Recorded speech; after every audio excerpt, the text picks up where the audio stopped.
नमस्कार, आप देख रहे हैं स्पेशल कवरेज न्यूज। मैं हूं आपके साथ शिव कुमार मिश्रा, मेरे साथ हैं संजय सर। स्वागत और अभिनंदन। हम बात करेंगे पहले क्या होता था, अब क्या हो रहा है, और इसी कारण नाम कम हो रहे हैं। इससे भारतीय जनता पार्टी बुरी तरह परेशान है। तो आइए समझेंगे एसआईआर में क्यों कटे इतने नाम। चुनाव आयोग इन्हें सार्वजनिक नहीं कर पा रहा है और परेशानी तो बुरी तरीके से है ही। अब एसआईआर से संबंधित खबरों से साफ है कि बड़े पैमाने पर नाम कटे हैं। इनका कारण क्या हो सकता है? घुसपैठिए तो नहीं है? फिर चुनाव आयोग बता क्यों नहीं रहा? परेशान तो है ही, क्योंकि रिपोर्ट्स कलेक्टिव के अनुसार ईसीआई ने पूरी तरीके से, कुछ लोग आधा अधूरा लेते हैं, उन्होंने पूरी तरीके से यूटर्न लिया है। प्रोटोकॉल, मैनुअल, लिखित निर्देशों के बिना एसआईआर के बीच में ही एल्गोरिदम जारी किए गए। आइए समझते हैं माजरा क्या है और क्या हो गया। अब हम आपको बता देते हैं कुछ जगहों के नाम, वहां कितने कितने वोट कटे। हमने लिस्ट पढ़ी, लिस्ट देखी, और जब लिस्ट पढ़ी और देखी तो यह समझ में आया कि कहीं कहीं तो इतने वोट कटे हैं जो आप सोच भी नहीं सकते, समझ भी नहीं सकते। अब जैसे बात करें लखनऊ की, तो 9 विधानसभाएं और 12 लाख वोट कट गए। यानी एक विधानसभा में मिनिमम 1,35,000 वोट कट गए। अब गाजियाबाद में बात करें तो गाजियाबाद में कट गए 8 लाख वोट। मैं पक्की गिनती आपको बताऊंगा, हवा में नहीं। 8,18,000। और गाजियाबाद में विधानसभा साहिबाबाद, गाजियाबाद, आपकी एक धौलाना जो डासना मिलके बनती है, आधी उधर चली गई, आधी हापुड़ में पड़ेगी, और मोदीनगर और मुरादनगर। मतलब सब जोड़ दें तो 6 और वैसे जोड़ें तो 5, और 5 में वोट कट गए 8 लाख। यानी 1.5 लाख से ज्यादा पर विधानसभा कट गए। अब इससे भी आगे निकला गौतम बुद्ध नगर, जहां गौतम बुद्ध नगर में वोट कटे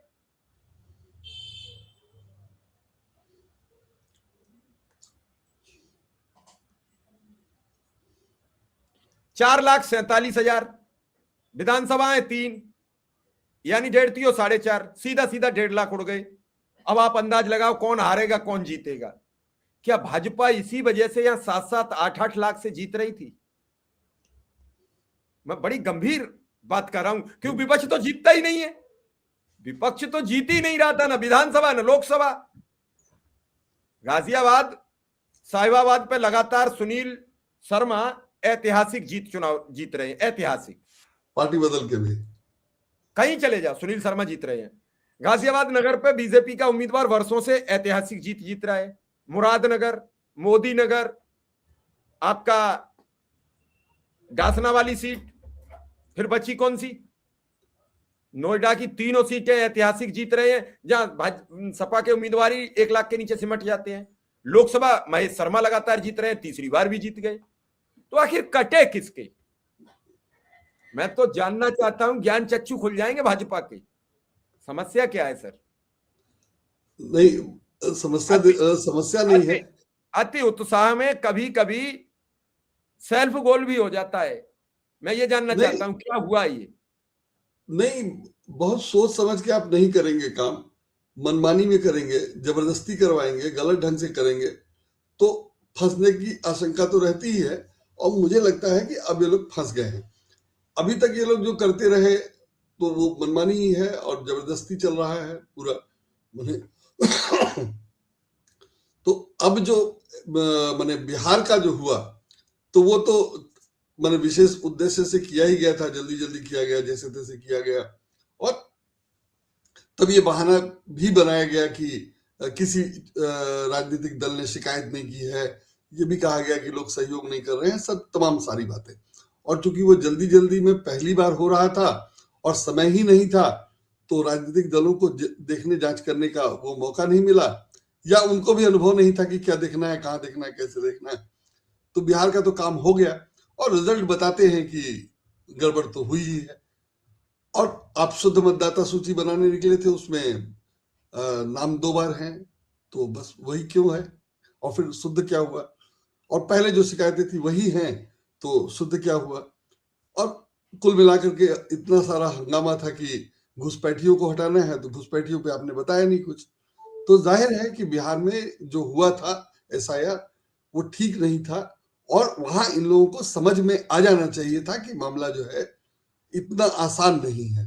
लेकिन अब वही होता है कि अधिकारियों को आदेश है तो उन्होंने कर दिया गया, जो कहा वो कर दिया, और उसी पर उसको एक्सटेंशन मिल गया। जबकि जो गलतियां थी या जो सब शिकायतें आई, रिपोर्टर्स कलेक्टिव की रिपोर्ट बार बार आ रही थी, मतलब आज जो आई थी उसकी बात हम लोग करेंगे ही, और उससे क्लियर था कि जो पर्पस है, जो उद्देश्य था, वो नहीं है। या आपने अगर कर भी दिया, चुनाव जीत भी गए, तो जवाब नहीं है आपके पास, तमाम सवालों के जवाब नहीं है। जैसे मैंने कहा कि जब वोटर ज्यादा ही है, या ये आपके पास जवाब नहीं है किसी सवाल का, तो फिर एसआईआर में आपने शुद्ध मतदाता सूची बनाई कैसे? किसका हटाया वो नहीं बता रहे। तो आपको एसआईआर या इतनी जल्दी इतने बड़े पैमाने पर एसआईआर करने की जरूरत क्या थी? और आपने किया तो उससे फायदा क्या हुआ? और जब कुछ नहीं हुआ तो फिर देश भर में करने की क्या जरूरत थी? और बाद में पार्लियामेंट से लेकर के वैसे बताया जा चुका है कि चुनाव आयोग को ये सब अधिकार ही नहीं है, एक साथ कर ही नहीं सकते, देश भर में कभी नहीं हुआ, वगैरह वगैरह। और ये लोग अपना झूठ सच बोल के जबरदस्ती जैसे तैसे चलाते रहे, तो वो सब चलता रहा और होता रहा, अभी तक तो हो गया।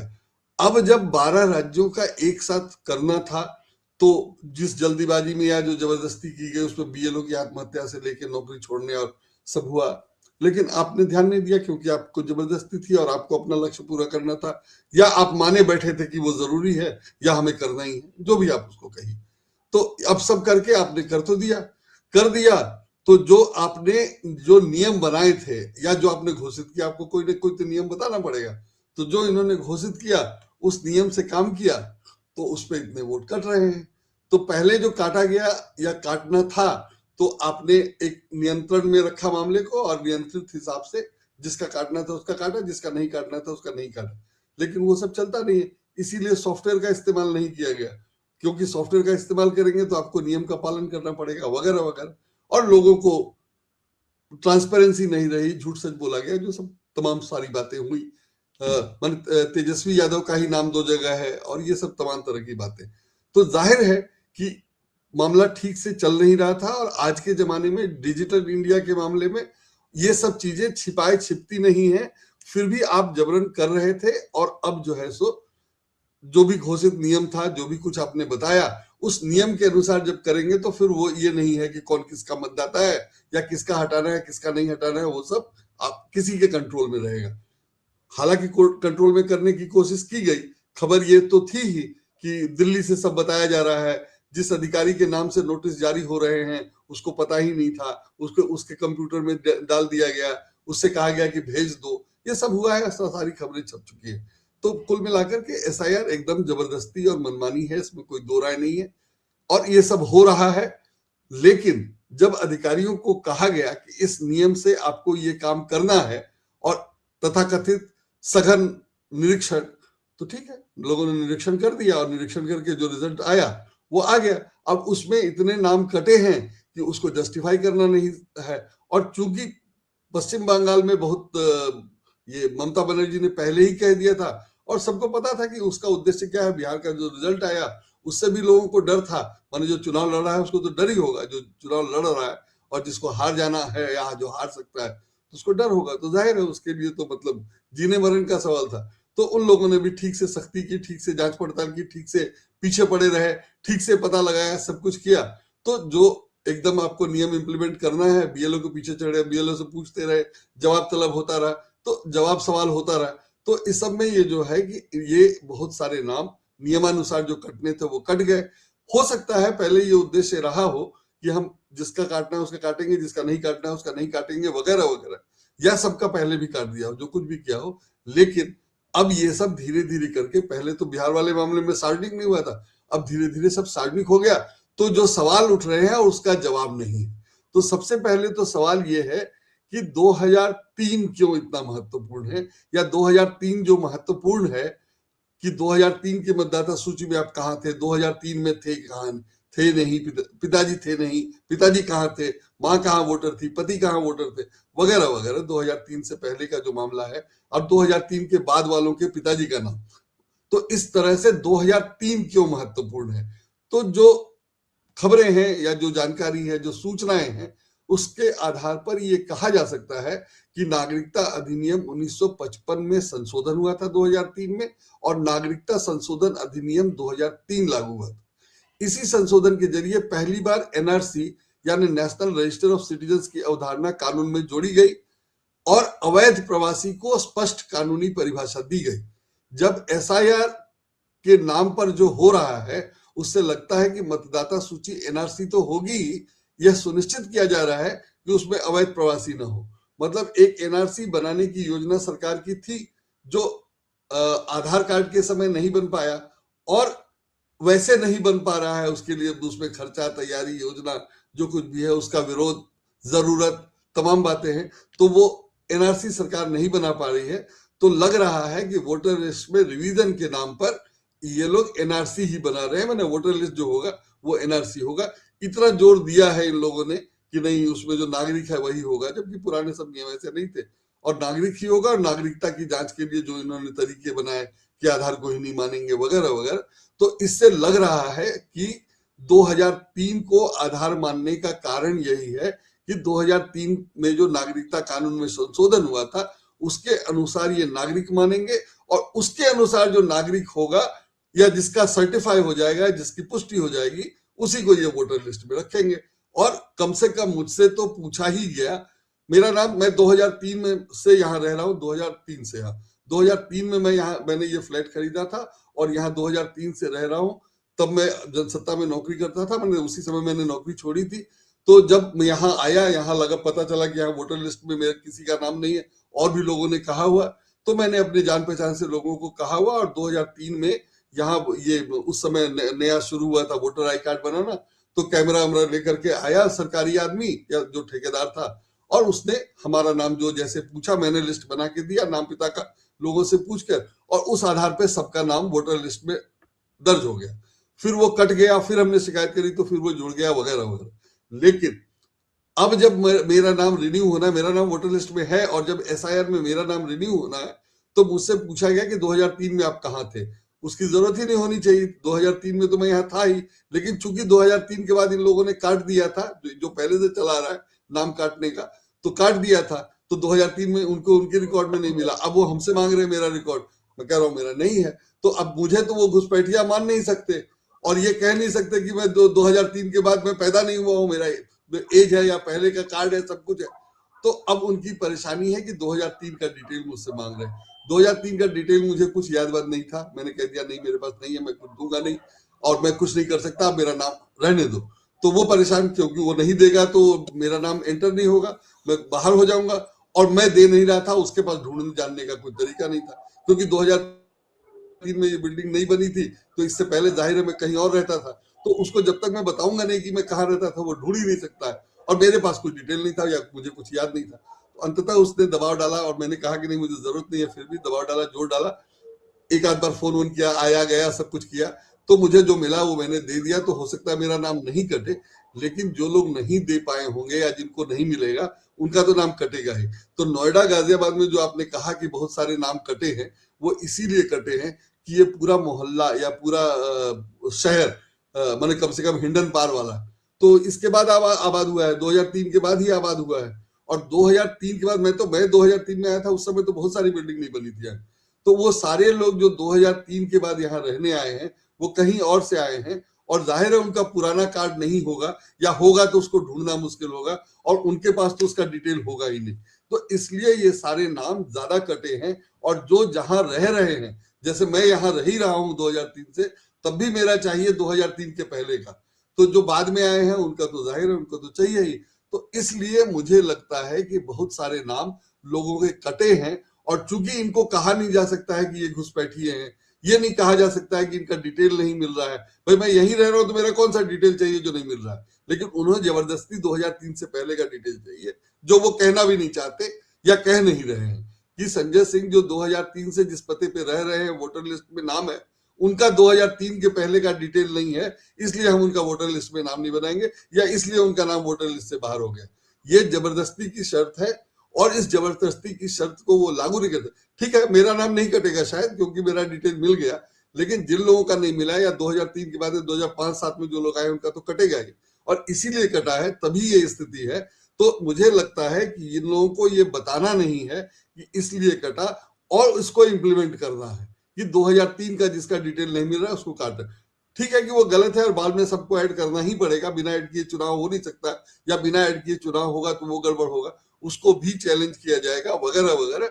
लेकिन अभी जो नाम कट रहे हैं, मोटा मोटी इसका कारण यही है। और वो इससे भी पता चलता है कि मुख्य चुनाव आयुक्त ज्ञानेश कुमार ने जब 12 राज्यों में केंद्र शासित प्रदेशों 12 राज्यों और केंद्र शासित प्रदेशों में एसआईआर करने की घोषणा की, तो कहा था कि असम में नहीं होगा। सबको पता है कि असम में एसआईआर नहीं हो रहा है, असम में सिर्फ रिवीजन हो रहा है वोटर लिस्ट का पूरे। उसका रीजन क्या दिया गया कि असम में नागरिकता से जुड़े नियम थोड़े अलग है, इसलिए वहां एसआईआर की प्रक्रिया अलग तरीके से चलेगी, वहां एनआरसी लागू है। यह भी असम में एसआईआर न करवाने का एक कारण है। रविवार को छपी खबरों के अनुसार असम में मतदाता सूची के ड्राफ्ट में 10.56 माने 10.56 लाख वोट, 10.5 लाख से ऊपर वोट कटे हैं। वहां एसआईआर नहीं हो रहा है, और एसआईआर नहीं हो रहा है क्योंकि वहां नागरिकता के नियम अलग है, और नागरिकता के नियम तो 2003 वाले ही होंगे या उससे पहले वाले होंगे। 2003 के बाद तो कुछ नहीं हुआ है, तो 2003 वाले में तो ये दिक्कत मैंने बता दिया। और असम में अगर 2003 से पहले का कोई नियम इंप्लीमेंट किया जा रहा है नागरिकता के मामले में, तो वहां भी नाम कटने हैं, एसआईआर हो या ना हो। अगर वो कुछ नहीं कर रहे होते तो ठीक था कि जो नाम है वो रह जाते, लेकिन जब कुछ करेंगे और जांच करेंगे और अधिकारियों को या कर्मचारियों को लगाएंगे और सैकड़ों लोग काम करेंगे, तो जाहिर है कि उनको नियंत्रित नहीं किया जा सकता। और अगर उनको आप एक ढंग से कुछ आदेश देंगे तो वो पब्लिक में आ जाएगा, सार्वजनिक हो जाएगा, इसलिए वो सब नहीं कर सकते हैं। और असम में जो है ये एसआईआर नहीं हो रहा है, फिर भी वहां 10.5 लाख नाम कट गए असम में। और असम का तो सबको पता है, घुसपैठ वहां से लेकर के सब कुछ वो सब अपनी जगह है ही है। और सरकार या माने एसआईआर के बारे में कहा यह जा रहा है कि नियमानुसार शुद्ध मतदाता सूची बनानी है। बड़ा शुद्ध एक मतदाता सूची के मामले में शुद्ध शब्द का प्रयोग पहली बार हो रहा था, शुद्ध बनानी है। तो शुद्ध मतदाता सूची करने के लिए अब ये मुश्किल फंसा है कि कैसे उसको शुद्ध किया जाए। जो उनका नियम है उसके अनुसार शुद्ध करना मुश्किल है, और जो पहले से जो मतदाता सूची थी उसको आप नागरिक मानते नहीं है या उसके नागरिक करने की पुष्टि करनी है, तो इसलिए मामला फंसा हुआ है। और बिहार का जो जैसे था वो जल्दीबाजी में हो गया, किसी ने विरोध नहीं किया या विरोध कर नहीं पाए, या लोगों ने छोड़ दिया, जो कुछ भी आप कहिए उसको, जो भी कारण रहा हो, तो बिहार का तो काम चल गया, पता नहीं चला। लेकिन जब देश भर में ये किया गया तो ये मामला पकड़ में आ गया है। इसमें सबसे दिलचस्प ये है कि बंगाल के मामले में चुनाव आयोग ने कहा है कि जिनका नाम कटा है उनका लॉजिकल रीजन है। तो लॉजिकल रीजन अभिषेक बनर्जी ने कहा है कि वो लॉजिकल रीजन आप बताइए कि क्या है। तो लॉजिकल रीजन तो वही है कि 2003 के पहले का डिटेल नहीं मिल रहा है, या इनके माता पिता के 2003 के पहले का डिटेल नहीं। तो जाहिर है माता पिता का डिटेल मांगा जा रहा है कि 2003 के पहले वो कहाँ वोटर थे, और उनका और कोई दस्तावेज देखा नहीं जाएगा या माना नहीं जाएगा। तो वो सबसे दिक्कत होने ही वाली है, और इसी सब की दिक्कत है कि, और अभिषेक बनर्जी ने चेतावनी दी है कि आप अगर माफी नहीं मांगेंगे या कारण नहीं बताएंगे तो हम चुनाव आयोग का घेराव करेंगे। तो ये मामला वहां जाकर के फंस रहा है कि आपके पास दस्तावेज नहीं है, आपने कह दिया कि दस्तावेज नहीं है। और चूंकि इतने बड़े पैमाने पे नाम कटा है और तृणमूल कांग्रेस बहुत जोर शोर से चुनाव आयोग पे चढ़ा हुआ है या हावी है या दबाव बना रहा है, तो चुनाव आयोग को कहना पड़ा कि लॉजिकल रीजन है उसके, और लॉजिकल रीजन आप बता नहीं रहे हैं। लॉजिकल रीजन यही है कि इनका या इनके माता पिता के 2003 के पहले का वोटर लिस्ट नहीं मिल रहा। वो अगर नहीं मिलेगा, और 2003 के पहले जो स्थितियां थी, मैंने सबका कंप्यूटराइज नहीं था, सबके पास उसका डिटेल होने की संभावना नहीं है, तो जाहिर है जिसका नहीं होगा उसका नाम कटेगा।